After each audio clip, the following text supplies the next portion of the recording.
Okay, tubers. So let's do a little modification today. So working on a Cub Cadet. We're going to modify a Craftsman snowplow bracket assembly to work on this particular Cub Cadet. It's a Cub 127. You guys have been watching me, you'll know what it is, but you new guys kind of see what's going on. So what I've done is I took the mule drive off of it. It has two bolts. One's on this side, one's on the exact opposite side. Take that bolt out, take the bolt off on the other sid. You're going to have this little bracket. Push this down. Okay, it's a handle and you push it up, and then the mule drive slides right out.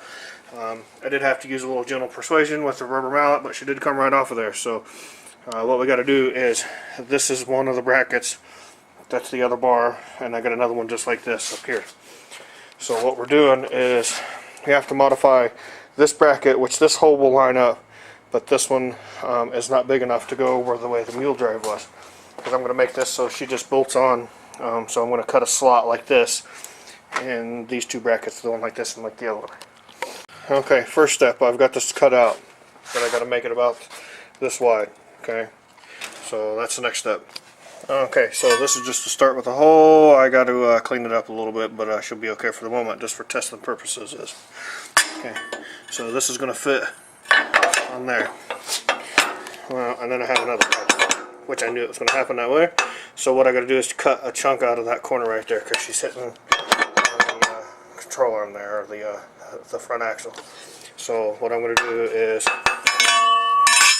I want to cut basically straight across here, and then down at an angle across this way. Okay, so there's the cut bracket, guys. She's ready to go on, except for that little touch up there. And this is the opposite bracket. Okay, so as you see there, I just made a hack right across. And this one has a hole in it. That one's gone. So that's going to do the same thing to this one. Cut that chunk out of there, cut the chunk off the top, and then she'll be ready to go. What I did notice is I am having a little clearance issue. I put this on here. You see here, this bolt lines right up the way she's supposed to. I'm having a clearance issue here, so I'm going to have to knock this top off here too.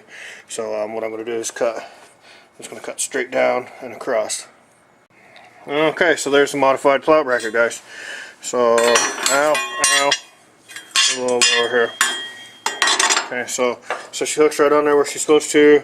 It's going to have the one bolt in there to hold it together, and then she clears everything else. I probably didn't have to cut as much as I did out of there, but I wanted to make for sure she cleared everything that I could clear. So that's the way she's going so far. Let me get this other side cut up.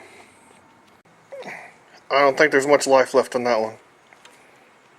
Okay, so far you guys already seen what's going on. This bracket that's across the bottom is a factory piece. I hadn't done anything to it. I'm going to lop that side of it off so it'll look like this side, and I'm going to drill two holes in here. This hole and that hole is the original bolts or holes for the actual mount for the plow, but I'm not going to use those. I got another bracket that I'm going to weld in between in here. I'm just got to figure out how I'm doing it yet. So okay. So I was hoping not to have to do it this way, but it's the way that I'm deciding to do it. Because that bar hangs down so low, I want to get the plow, the back part of the plow where it mounts, a little higher. So what I'm having to do is, because the way that this is the plate that's from the bracket that's off of the snapper right here. Okay, so that's the one I made for the snapper. This will be the one for the Cub. My problem is if for some reason this thing decides that it doesn't want to run, I want to be able to use this bracket again and put it back on the snapper, which is standing up over here. So one or the other will be able to plow, but what it is I want to make for sure I can take the piece that's off the front that was on this one, that will be on this one, and be able to put it back on that bracket. So as much as I don't want to, I got my drill press set up here, and I'm going to drill a hole here and bolt this together, and it'll bring from that piece would have been about this high from here to there where it would have mounted, because this is the bracket that I had, so it's only a little short thing, because it would have been mounted with these two bolts, and I'd had to put a brace across the back on the top to hold it up. I'm probably still going to put a brace on this to hold it up there, but this way it'll be 6 inches higher versus only being like right here. So I got to drill a couple holes. That's what we're doing, guys. Yeah, almost there, guys.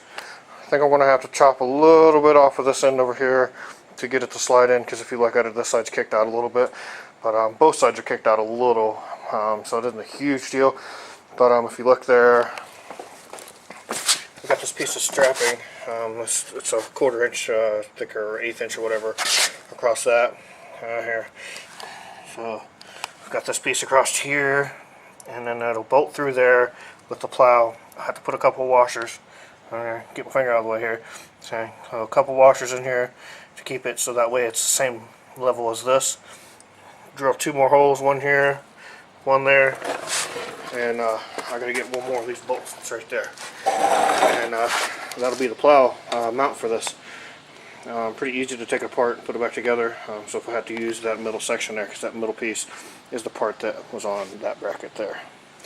So yeah, so far so good. And I am debating taking and running a bar from maybe in the middle or the sides and up into the chassis somewhere in the back, to that way to have an extra little bit of help across there to keep it from bending back. It will have a fairly substantial, it's got a good bolt there, and then this pin that's actually welded to the chassis that's right there, but I really don't want to mess anything up on it. Because what I could do is, if I get me like an angle iron and go from here and somewhere up underneath the chassis over here, I'll have to look and see what I have back there to mount it to, but should be something in there. But so far so good, guys. Okay, so let me show you guys this thing. So I got this bracket on the front, right? And y'all probably don't know what this is, but you may, some of you. Okay, so what this is an arm for a dish, for a satellite dish. So what I'm thinking about doing is modifying this foot a little bit and using this. And what I would do is chop this off, make it so that way there was a plate at the top, squish it together. Okay, because this is fairly stout for what I want to use it for. So we're up underneath the tractor here. So we've got that's where the back of the plate is. Okay, so I'm thinking about something like this, where this would mount in the middle, bolt on there. Okay, and then underneath here, I'd have to chop this off, but there's a mounting bolts right here. Yeah, there's one right there. Okay, so this one actually is a threaded one, the other side is not. But it would clear everything underneath here, give it plenty of room, make it fairly stout. And I just put a piece of angle iron across here, weld this right to the angle iron. So it'll be a piece of angle across. I'm thinking about that. That's probably what I'm going to do, because like I said, I want this to be fairly stout and be able to bolt on and off. So that's it wouldn't take much to do that. So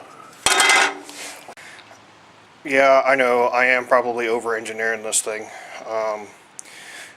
I know with the snapper, there's not a whole lot to it. I mean, it's not as heavy as this thing, and this should push a whole lot more snow.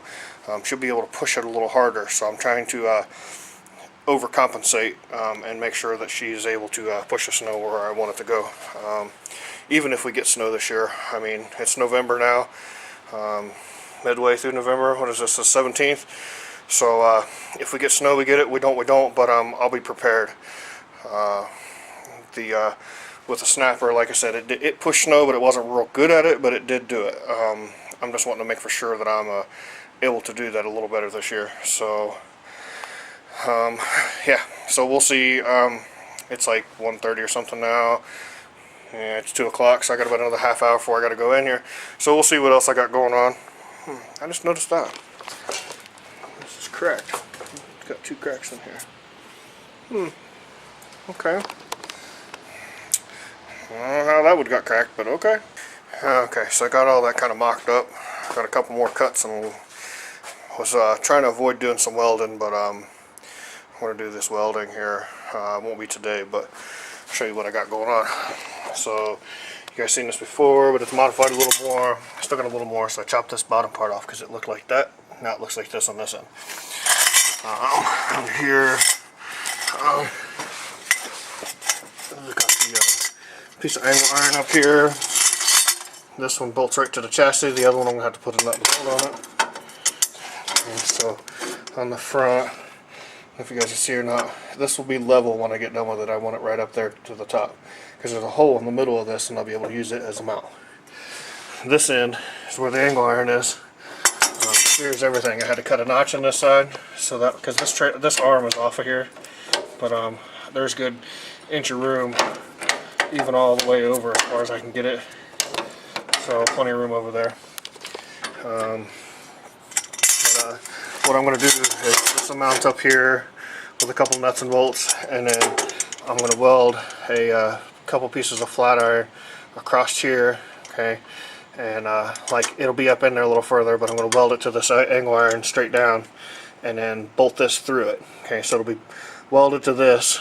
The pieces will be welded to this, and this will be bolted on. So that way it'll be a bolt-on, bolt-on adventure. Or bolt-on, bolt-off, I should say.